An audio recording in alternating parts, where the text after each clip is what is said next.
A Story of Home was a project that was initiated maybe in 2021 with the Glucksman and myself. So we had been looking maybe for a period of time where we were trying to work together to create something that was important within Cork City or Cork itself. So we applied and we got funding, and we decided that we were going to work with a group of migrant women that are from the migrant centre here in Cork. And we wanted to create something that said something about the women's life. So the idea that they had left something behind, but they were present in something, and then maybe where their future was going.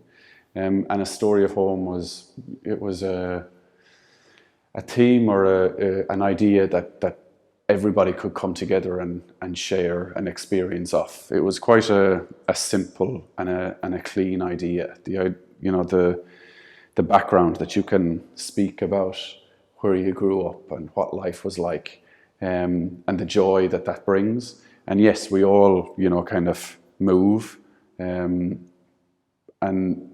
we wanted to document kind of the reason why the women came here, why they felt that they needed to leave their homes behind, and their absolute kind of dogged determination to create a home while they're here. They might be in direct provision in places that are, kind of, they're not fit for purpose. They're not like, as a country, we can do a whole lot better. But even in those spaces, these women have kind of created homes, and they've created bonds between them.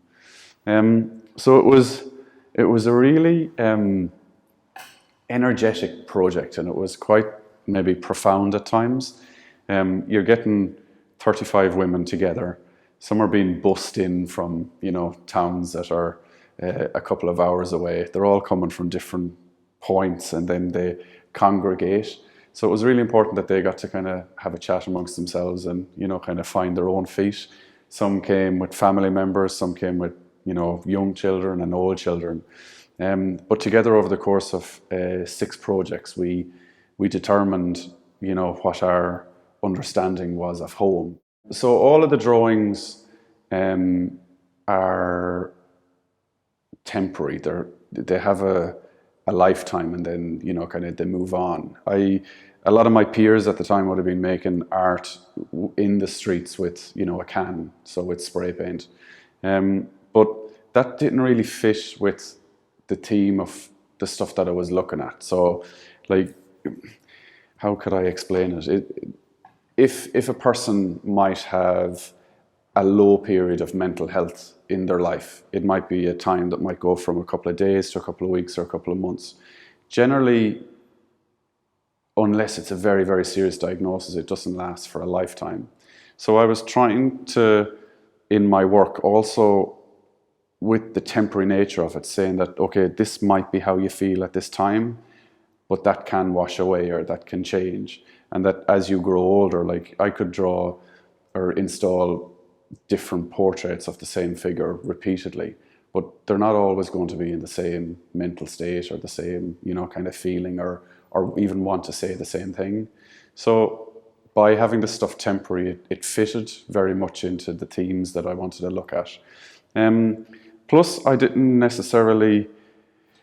The street art world was kind of on an ascent, and you're looking to try and figure out, okay, how do I stand out? And yes, the stuff was big, and it was big in scale, but then also I wanted to work on buildings that were like really important. I didn't want to just put up a really, kind of a topic that I felt was absolutely necessary, important, and then put it down a side street on a gable wall that no one will see, because in turn then I'm saying that there's no value in that, and there's no value in the topic, or there's no value in the person that's in that portrait. So I wanted to pick and find buildings that were significant within a community. So, kind of, why is that valued? And then the temporary nature, that how I create the work, so it's with paper and glue. Because it's with paper and glue, it doesn't have any adverse effect on a building. So I might get to work on, like, Trinity College or a building of, you know, national significance, and I can come, work on it, say what I want to within that period of time, and then walk away from it, but the building is left absolutely as perfect as it was given to me. And there's a respect that's in that. You know, as an artist, I don't want to damage a community or the value that's given to something. And then also it's, you know, kind of it's a good practice that, you know, nearly 95% of what I produce is biodegradable. I'm not, you know, kind of having any legacy of damage, which is also a plus. So yeah, it was very energetic. It was important that, you know, I learned to be quiet at times and just let them speak. So in a way, there was times during the duration of the project where I was just like a facilitator or a kind of a conduit. So at the end of the project, or coming towards the end of the workshops, we decided that we were going to install two pieces. So one would be right in the middle of Cork City, and the other one would be out in Mallow.